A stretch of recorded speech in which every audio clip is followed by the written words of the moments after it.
الحمد لله وكفى والصلاة والسلام على سيد الأنبياء وعلى آله وأصحابه الأتقياء. أما بعد فأعوذ بالله من الشيطان الرجيم. بسم الله الرحمن الرحيم. اهدنا الصراط المستقيم صراط الذين أنعمت عليهم غير المغضوب عليهم ولا الضالين. آمين. محترم مسلمانانو، إذن بعد شباب متصلة إذن سادة معمول داو شو بمدينة وكذا بعد واحد مجمع كلها جدير وقت وانا ولي أصل مقصد وخلاص زبدة فكرة إذا كنا نقول تاسي قرون أنا فرض سنة أو واجب المنشطور لنحن سواه دون الشركات تقريبا مشروع فهذا كان في سورة الفاتحة اليوم. أو كما سورة الفاتحة الله تصوارته أو بدون صوار طريقة الله تعالى رفوه ده. ده سورة التعريف والمسألة ولكيجي. شما تداس الصوار توي الله كاتبي داس الصوار تقولين من الصراط المستقيم. إيه الله متعادل سيدا سمل يا راوي. چې منزل مقصود ته په اسانه رسیدونکي ده د مسلمان اصلي کور جنت ده. په هغه ځای کې دیدار د الله تعالی مسلمانانو ته نصیب کېږي. نو یې الله هغه سیده یار چې د تا دیدار ته د تا د وصال ځای ته د هغه یار موږ ته راوښیي. دا کومه یار ده؟ الله تعالی د صراط مستقیم بیان بیا په اشخاصو راته کوي. صراط الذين أنعمت عليهم إيه الله مبتليان يو كسام راوكي چتا په یو باندې خصوصي نعمتونه کړې او دیو خلکو دې له موسعتي الله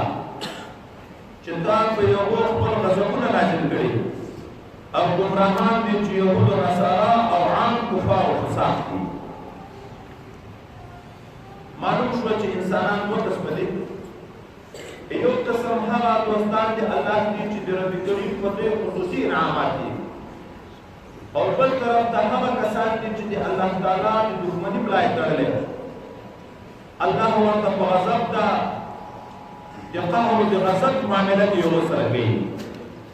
نو الله مقتدار کوي ما ته سوال کوي دی یو خلکو لیا غواړي چې هغه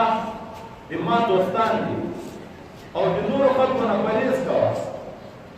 لکه راتلي نظام باندې چې سړی ډاکټر ته راشي نو ډاکټر یو طرف ته د مرض علاج ورته ولیکي او بل طرف ته ته پرهیز وایي. دا دوايي په دغه طریقه استعمالوه او د دغو شیانو نه ځان ساته. که مریض د ډاکټر د برمودې موافق زندګي غوره کړي نو ډېر زر صحت یاب کېږي. که دوايي په یوه ترتیب نه خوري یا هغه پرهیز چې ډاکټر ورکړی هغه به کوي نو بجای صحت هلاکت ته پورته شي. اوس ما دلته دا ترجمه کې داسې ویلې چې الله موږ ته د یوه خلکو لیا راوښیي چې تا په یوه خصوصي نعمتونه کړي. یو نعم عامه دي یو خاصه دي. عام نعمتونه د خدای پاک په کفارو هم شته په مسلمانانو هم شته په انسانانو هم شته په حیواناتو هم شته په حشراتو طیورو مرغانو هر چا شته. د وجود عام نعمت د ټوله دنیا الله پیدا کړی. رزق ټوله دنیا ته مخلوقاتو ته د روح شیانو ته الله تعالی ورکوي. اولاد او مسکن دغه عام نعمتونه دي.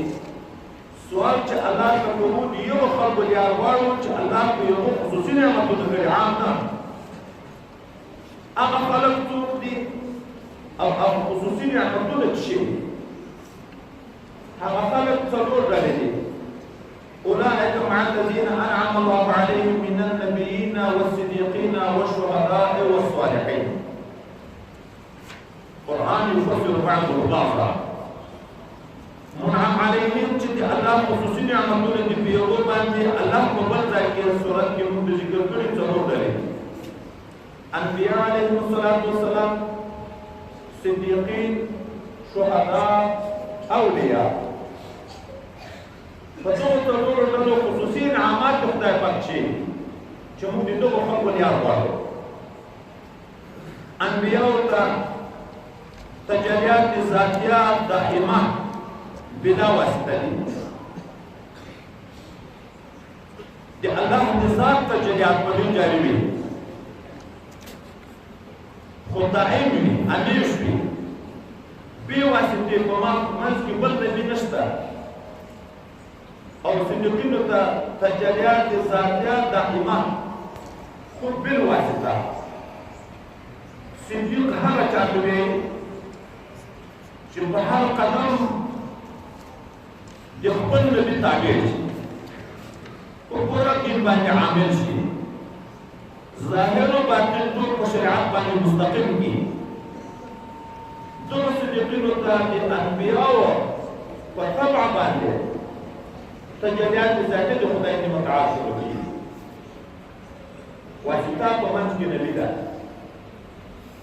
شهداو ته تجلیات ذاتیه عالیه دائمي نه وي، خاص د شهادت په وخت کې یو خاص تجلیات ته ښکاره شي. د دغې وجې نه چې جنت ته یو وارې مسلمان راشي،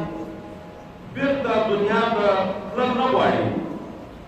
خو شهید بار بار مطالبه کوي چې الله بیا مې ژوندی کړي چې بیا شهید شم، بیا مې ژوندی کړي چې بیا شهید شم.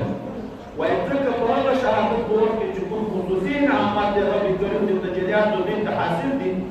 هغه خوند مې نه مېلېږي، د هغه په شوق په معنا باندې بیا بیا مطالبه کوي. او اولیاو د خدای پاک ته تجلیات د صفاتو د خدای پاک ابتداءً د صفات فعلیه تجلیات شروع کېږي، او بیا وروسته عروج کې تجلیات د صفات ذاتیه ورته شروع کېږي، او بیا وروسته اعتبارات او شیونات،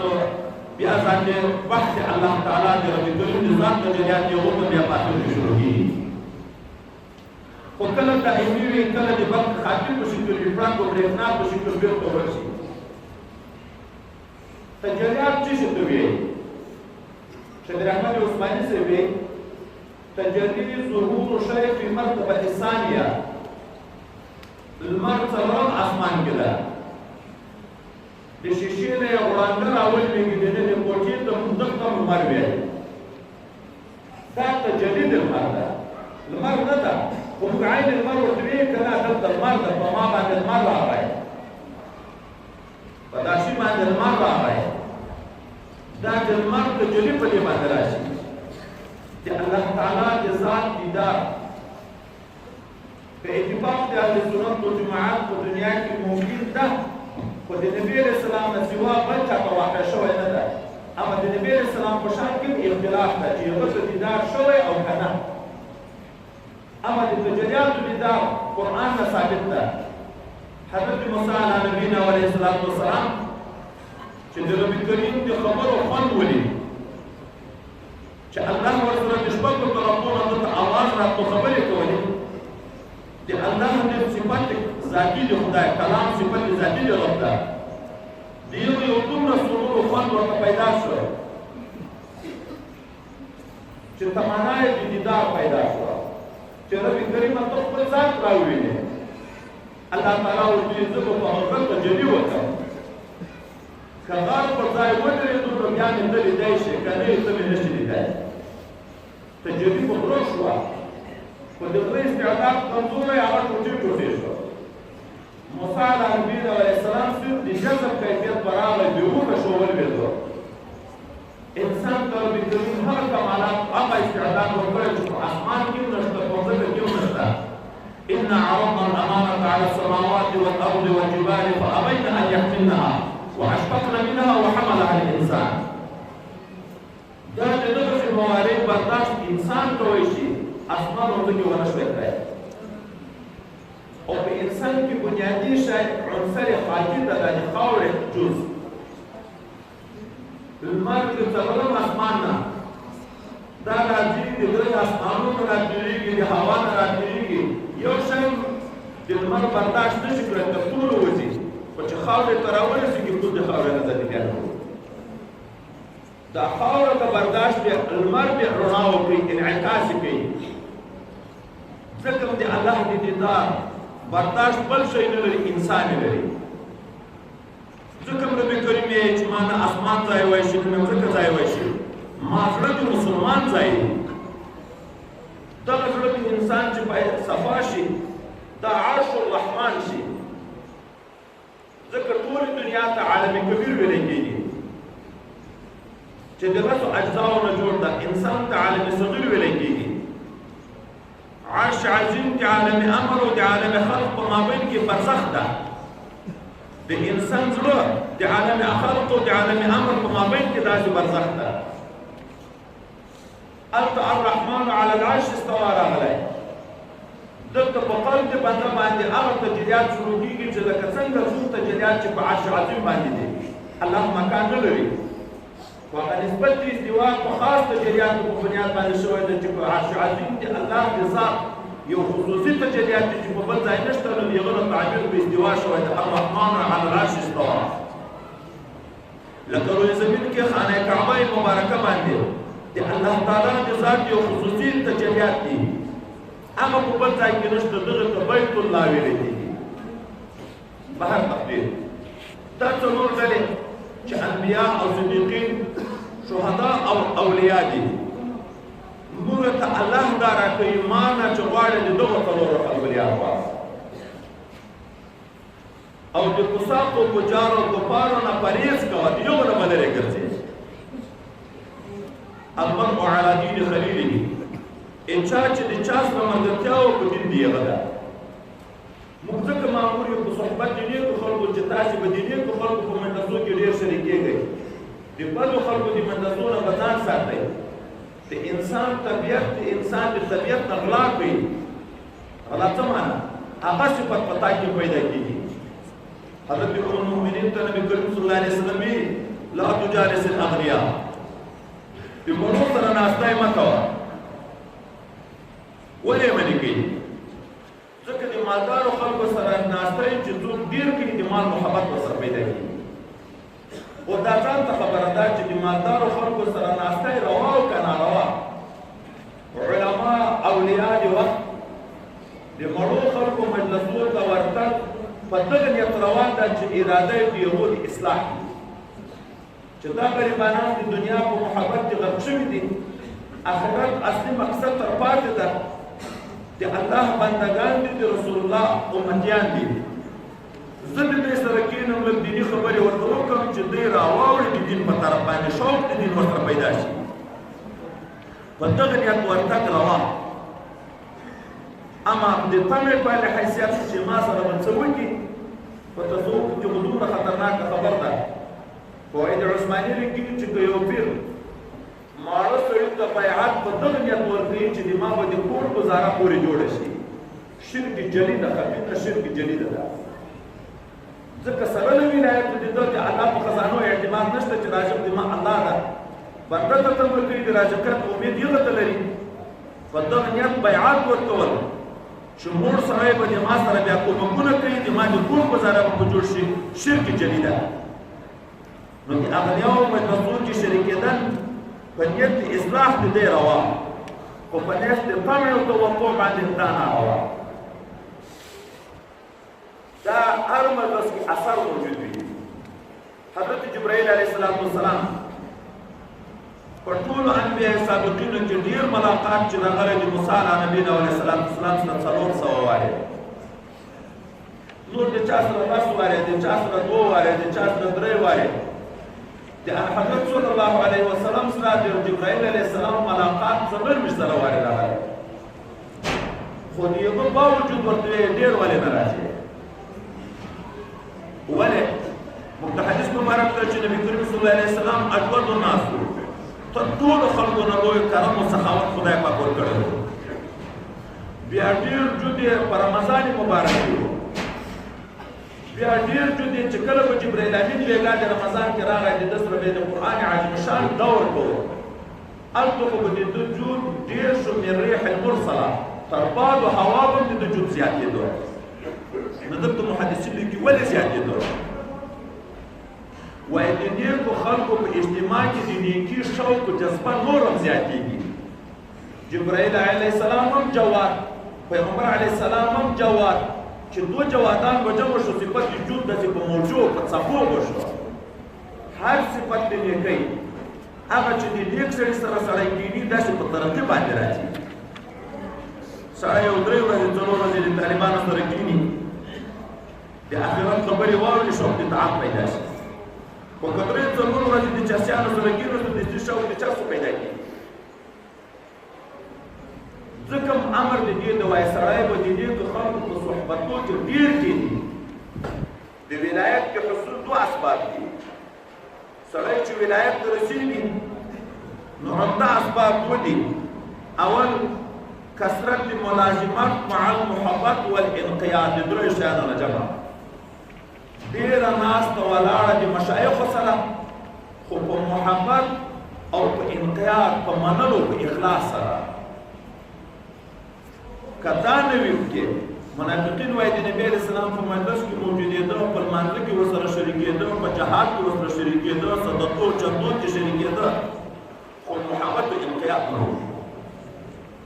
دغه صحبت ګټه نه لري چې هغه په اخلاص او په محبت باندې نه وي دا 3 سره چې جمع شو یو ده او دوم کثرت ذکر خو دا کثرت ذکر دا هم وایي د صحبت نتیجه ده هغه سړی چې ذاکر ده ته چې د سره څومره ډېر کېنې نو شوق د ذکر به دې زیاتېږي او د دغه په برکت هغه د ده د باطن کمالات بیا د تا باطن ته نقل کېږي لمر څلورم اسمان کې ده په رڼا ورځ باندې دومره غټه شیشه چې د باندې مخامخ ورته پرته وي خو خاورې په پرتې دغه شیشه کې لمر کاره کېږي خو چې صفایي کار شروع شو چې لیکې نیمکې تېرې کړې په هغه شیشه کې 2-3 ځایه لږ لوڅ شو دستي د لمر رڼا په هغه کې ښکاره کېږي بیا چې شیشه څومره صفا کېږي لمر ځای کې نیسي هغه د لمر کمالات آخر کې د دومره نقل شي لمر بالفرض که سهار ټیم د یو طرف نه راختلی دلته شیشه چې مخامخ شي د هغه لمر د رڼا انعکاس دی په پورې دیوال کې اوس هغه پورې دیوال باندې لکه لمر چې راختلی لمر مقابل ده خو هغه ځای ته یو دیوال ته لمر نقل شو د شیشې نه نقل شو دا شیشه چې څومره صفا وه دومره د لمر اثار رانقل کوي او حتی په دغه شیشو کې یو قسم داسې شیشې دي چې هغه لمر ته مخامخ کې کربوز کې معلوم چې بومبې ته چې مخامخ کې هغه اور راغلي کپړې ته ونیسي هغه اور راغلي انسان په سوځي ځکه دا یو خاص ماده په دې کې ده چې د لمر ګرمایش چې ځای څومره رانقل کوي دغه شیشه نورې شیشې هم نشي رانقل کولی دا چې مرید نه وي او د اولیاءو سره تعلق نه وي راغلی قرآن اوري جذب نه پیدا کېږي ذکر کوي جذب نه پیدا کېږي حقیقي جذب پرون موږ خبره کړې وه دا شیخ سره چې تعلق راشي ولې پیدا کېږي وایي د دغه شیخ سینه دا د الله تعالی د انوارو د صفاتو مظهر ګرځي لمر نه معلوم چې ور نه اخلي ټوله ورځ دلته لمر ته پراته وي ور نه اخلي خو د شیشې نه یې اخلي ځکه دلته قرب ده مناسبت موجود ده هلته لرېتوب موجود ده وایي د الله تعالی انوارات چې دغه ځمکې ته راځي د رب کریم د طرف نه خو قرب ده نحن اقرب الیه من حبل الورید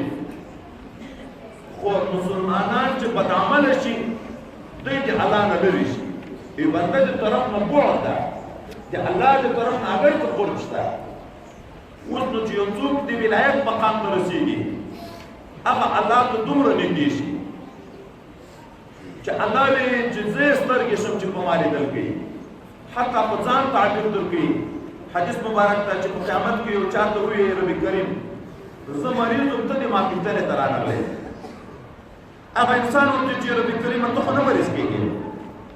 څنګه ته وایې چې زه مریض وم ته دې ما پېژنې ته رانغلی باید ما پلانکی دوست مریض و که ته یې پېژنې ته راغلی وای لوجدتني عنده اوس دغه انسان الله ته دومره نږدې شو چې الله په ځان تعبیر درکوي زه مریض وم زه وږی وم زه تږی وم دغه ولي چې د الله سره قرب پیدا شو هغه انوارات تجلیات د روح چې د ده سینه یې ځای هغه هم څوک نشي برداشت کولی اوس نو چې د مرید سینه د ده سینې سره نږدې شوه لکه هغه شیشې ته چې مالوس نږدې شو وراغلي جذب پیدا شي ترمذي شریف دوم جلد کې د سهار په لمانځه کې یو عالم تلاوت کوي د قیامت حال ذکر کېږي په یوه ځای روح قبض کېږي او لوېږي او بل عالم یې چې دی په جنازه کې تر کوره پورې موږ وایو هغه قرآن وایي د قرآن د اورېدلو نه مړ کېږي او موږ قرآن وایو په قرآن کې خپل چورتونه وایو نو دغه څلور ډلې چې د دغو یار غواړو د نبیانو نو د هغه په سنتو به رفتار کوو د صدیقینو په نقش قدم باندې بځو د شهداو په نقش قدم بځو د اولیاو په نقش قدم بځو نو دا د ولي یار چې د هغه سره مقابل کې راغلی دغه وایي څه معنا ده تفسیر کبیر امام فخرالدین رازی په لسمه لطیفه کې په دغه ځای کې وایي د دغه ځای نه د دغه اهدنا صراط المستقیم نه ثبوت طریقه راځي چې بیعت وکړي د شیخ الله ته سوال کوي چې الله ما دې دغه خلکو په لاره روان کړي چې روانېږي خو بیعت وکړي بیا به روانېږي تفسیر عزیزي شاه عبدالعزیز صاحب هغه وایي د دغه آیات نه ثبوت طریقه راځي تفسیر یعقوب چرخي هغه وایي چې د دغه آیات نه ثبوت طریقه راځي موږ هره ورځ دوه سوال د دغه خلکو کوو او ورسره د فریض سوال کوو چې الله دې نور الله مو وساتي اما عمل په لحاظ یې وګورو چې موږ د نیکو خلکو سره ناست ولاړ او ملګرتیا او محبت ډېر ده که د فساد او فجار او دنیا پرستو جاه پرستو سره ډېر ده دا دعوا دا سوال په رښتیا شو که په دروغ شو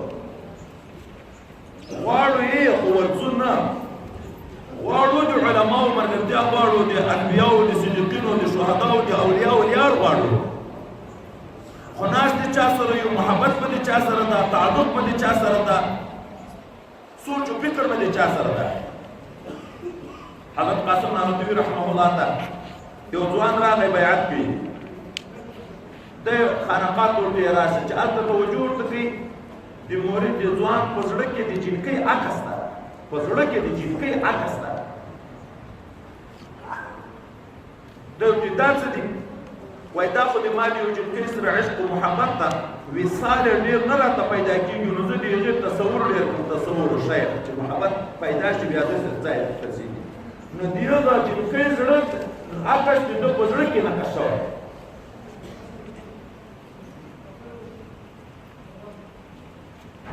محبت ته ځای دی ما چا سره زه خو خپله دا کشف مشف نه لرم خو کله چې اتوس غونډاری برابر شي یو چا راغی بیعت یې وکړ زه کې ګورم چې جنکۍ خیال او فکر نو ما ویل دا زه به خطا یم په دا فکر کې به خطا یم د ده نه مې پوښتنه وکړه په مسلمان به سړی ډېر ګمان کوي بدګماني به نه کوي ما نه واده دې شته کیدای شي نوی واده یې کړی ده د واده حکم وي وایي نه ما د کومې جنکۍ سره خو د غلط تعلق نشته وایي نه نه مې واده شته نه غلط تعلق شته ما یې وروره سوال وسه وایي یو څه شی شته یو څه شته ده ځای ته ویلي وایي یو جنکۍ سره مې د نکاح اراده شته لیدلې مې ده زړه مایل پیدا ده د یو د نکاح اراده مې شته غلط تعلق مې نه ده ورسره ساتلی زه خدای ته څوک څه کوو چې وایي خو د هغه جنکۍ د نکاح اراده لرم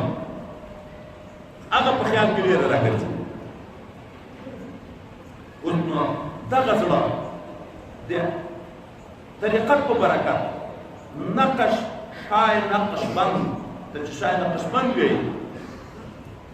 یوه وجه تسمیه دا ده امیر کلال بخاري رحمه الله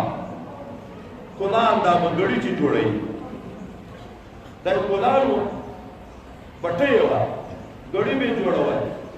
بیا هغه بټۍ چې ور به پسې بلوو په مریدانو په شاګردان دي خادمان دي یوه ورځ به یو ور بلوو ګړي به یې پخول یوه ورځ بل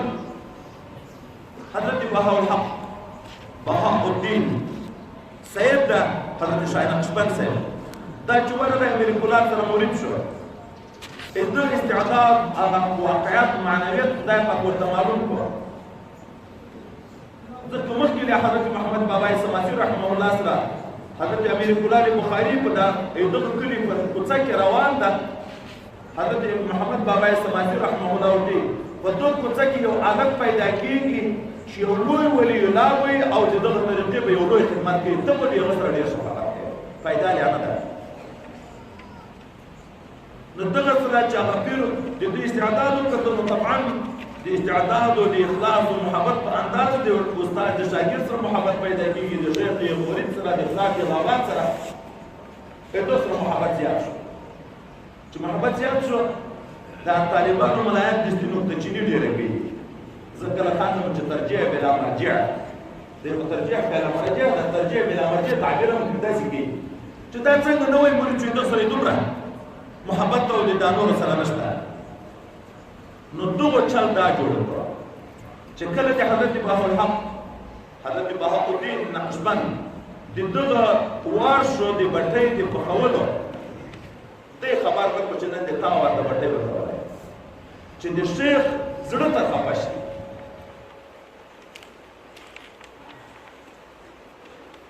هغه چې حضرت امیر کلال صاحب په خپل معمولي وخت راووت بټۍ مړه ده په دا چا ورته دې نږدې ورته دغه دا نوی تاریخ دا نوی مرید چې راغلی دا چې دغه نمبر دی هغه پوه شو چې دا دی دا کار کړی دی حیران شو چې اوس ګړي دي هلته بې باسي خرڅوي به یې وخت ته د کور نفقه او د خانقاه نفقه د دغه نه ده یو بل ملګري دې کړو چې ته یو په پوستکي د لرګي راواخله اور باندې داسې دوګی جوړ کړه یو دوګی جوړ کړو د توجه ورته شروع کړه په توجه یې ګړي پاته کړه خو په دا ګړی یې مکمل لیکلي الله الله الله الله چې امیر کلال صاحب د جومات نه راووت ګړي پاته دي چې وایي که ته ټول الله مو لیکلی دا نور ته خوشکې وکړې وایي ما د خرڅولو نه وایسته دوست خو اوس خرڅول سودا کول ناروا دي